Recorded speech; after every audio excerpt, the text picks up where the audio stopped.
কুষ্টিয়ায় সাংবাদিকদের সাথে মতবিনিময় সভা করেছেন নবাগত জেলা প্রশাসক মোহাম্মদ তৌহিদ বিন হাসান। বুধবার বিকেলে জেলা প্রশাসকের সম্মেলন কক্ষে অনুষ্ঠিত উক্ত সভায় কুষ্টিয়া প্রেস ক্লাবের সাবেক সাধারণ সম্পাদক আনিসুজ্জামান ডাবলু, জুবায়েদ রিপন, কুষ্টিয়া সাংবাদিক ইউনিয়নের সভাপতি আব্দুর রাজ্জাক বাচ্চু, সিনিয়র সাংবাদিক মিজানুর রহমান লাকি, লুৎফার রহমান কুমার সহ জেলায় কর্মরত গণমাধ্যম কর্মী ও প্রশাসনের ঊর্ধ্বতন কর্মকর্তা উপস্থিত ছিলেন। সবাই সাংবাদিক নেতারা কুষ্টিয়া শহরের দীর্ঘদিনের যানজট সমস্যা নিরসন, বালু বোঝাই ড্রাম ট্রাক ও অবৈধ ইঞ্জিন চালিত যানবাহন রোধ সহ মাদক সন্ত্রাসমুক্ত সমসাময়িক বিষয় নিয়ে নবাগত জেলা প্রশাসকের প্রতি আহ্বান জানান। মাঠ পর্যায়ে পুলিশ কোনোভাবেই কাজ করছে না। এটা আমি হয়তো পুলিশ সুপার, অতিরিক্ত পুলিশ সুপার কোনটা কাজ করছে, কিন্তু মাঠে অতীত থেকে তার নিচের লেভেলে কোনো পুলিশ কাজ করছে না।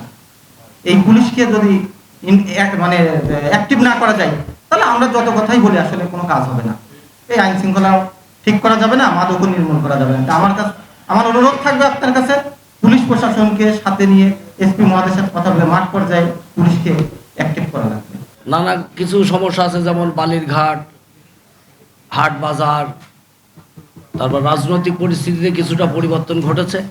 আমি দুই একটি কথা বলে শেষ করব। সেটা হচ্ছে যানজটের কথা যেগুলো বলা হচ্ছে। মহজমপুর গেটে আমাদের ডেইলি স্টারের ওনে যে কথা বলেছে এটা ঠিক। ওখানে পাম্প হচ্ছে 3টি, রাজ্জাক মিয়া, মুজাফর আর কুষ্টিয়া। 3টে এমন জায়গায় জেলা স্কুলে ছেলে পেলে যেতে পারে না, কোনো কিছু না। ধরেন অর্ধেক থাকে ট্রাক রাখা, অর্ধেক হচ্ছে আপনার মোটরসাইকেল আলাদা, আর একটা রিক্সা যাওয়ার মতন অবস্থা নেই। এটা তারপরে পরে হচ্ছে ট্রেনের সিগন্যাল। এইবার আপনার চলে আছে বানিহাল পর্যন্ত প্রত্যেকটা দিন, মানে কত যে কর্মঘণ্টা নষ্ট হচ্ছে এটা দেখতে পাবেন। তৃতীয় হচ্ছে যে ওখানে একটা বাস ডিপো আছে, কেউ কিন্তু বাস ডিপোতে রাখেন না, ওই মজমপুর গেটেই রাখেন। ওখানেই বাস ঘুরাচ্ছেন, ওখানেই রাখছেন, ওখানেই টিকিট কাউন্টার।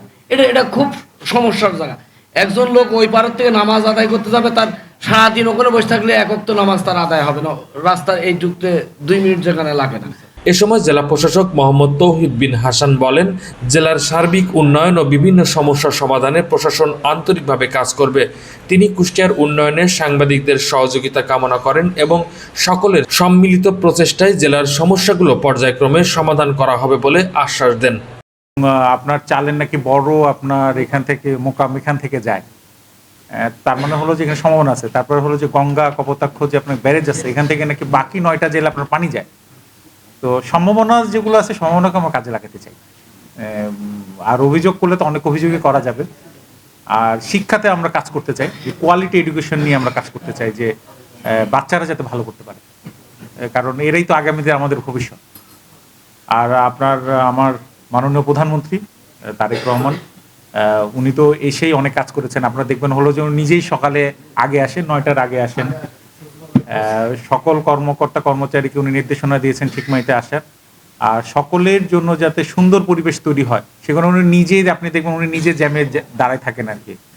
তো আমরাও চাই যে আপনাদেরও সকলের সঠিকভাবে আপনারা রাস্তায় চলাচল করতে পারেন, আপনার আমার বাচ্চা যাতে এই দেশে সুন্দর মতো বেড়ে উঠতে পারে, এটা সকলের কামনা। তো আবারও আপনাদেরকে ধন্যবাদ জানাই। আর আপনারা যে পরামর্শগুলো দিয়েছেন, আমি পরামর্শ আকারেই নিব, সেগুলো কতটুকু আমরা সমাধান করতে পারি সেটা অবশ্যই আমাদের হোল হার্টেডলি ট্রাই করব। কতটুকু পারবো এটা তো আমি স্পেসিফিক বলতে পারতেছি না, তো হোল হার্টেডলি করবো, এটুকু কথা দিচ্ছি। সবাই সাংবাদিকরা জেলার সার্বিক উন্নয়ন, আইন শৃঙ্খলা পরিস্থিতি, নাগরিক সেবা বৃদ্ধি এবং প্রশাসন ও গণমাধ্যমের মধ্যে পারস্পরিক সহযোগিতা জোরদারের বিষয়েও আলোচনা করেন। কোহিনুর ইসলাম, আন্দোলনের বাজার, ডিজিটাল।